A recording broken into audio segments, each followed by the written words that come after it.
This is John Magnuson. I'm a Lutheran pastor. You're watching Earthkeeper TV. I'm speaking from Marquette, Michigan, up on the Canadian border. Clouds of despair, seeds of hope. There's plenty of disturbing news about the environment these days. It makes some among us angry. A far more common response is to slip into states of passivity, cynicism, despair. Here's the good news. Healthy religious communities, when they're at their best, counter such tendencies by brokering solidarity, compassion, but most importantly, hope. Weekly prayers and liturgies are quietly filled with such efforts. As a Buddhist told me, we are consciously or unconsciously in all our various religious practices, all pointing to the moon.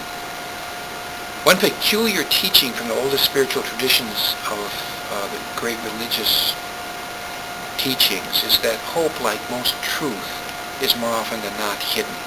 This insight is echoed in the Jewish understanding of Israel, a weak nomadic tribe of Middle Easterners being selected as God's chosen people.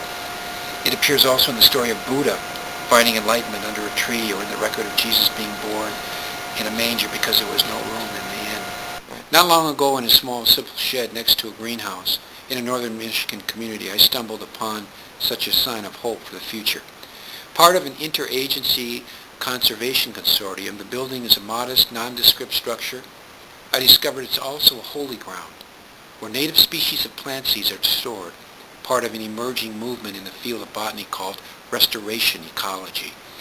In a nutshell, it's pun intended there, this is a place where small groups of volunteers gather daily to care for and nurture a revival of native plant species. The lawn aesthetic, popular in the 1950s, is doomed, my botanist friend told me. It's become clear, he said, that heavy fertilizing and watering needed to keep things green is giving way to a more natural, reverent way to live with the earth. There are federal requirements now that certain government offices must make use of plants native to that peculiar area for all landscaping purposes. That morning we walked through a greenhouse surrounded by small spring shoots of columbine, black-eyed Susan, vervain, and sweetgrass. Later, in the nearby shed, he showed me dozens of seed varieties collected by volunteers over previous summers. My guide informed me that these collections, packaged in brown paper bags, tagged with modest handwritten notes, were worth tens of thousands of dollars. Species of some of these seeds could lie dormant, he said, for hundreds of years, then, under the right conditions, suddenly spring into life. I felt that morning we both literally walked into a living prayer. Another hidden truth, more difficult to face, is that our neighborhoods, streams, and waterways are being poisoned by discarded medicines.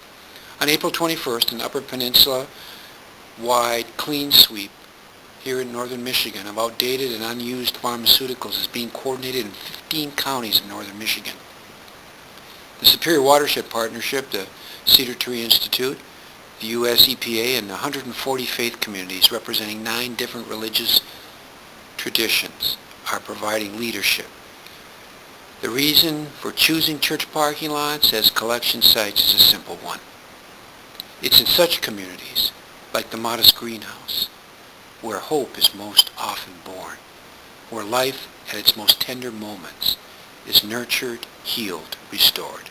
On the morning of Earth Day, April 21st, we'd be honored, regardless of your religious affiliation, to have you join us. It'll be taking place 9 to noon, Saturday, April 21st on Earth Day.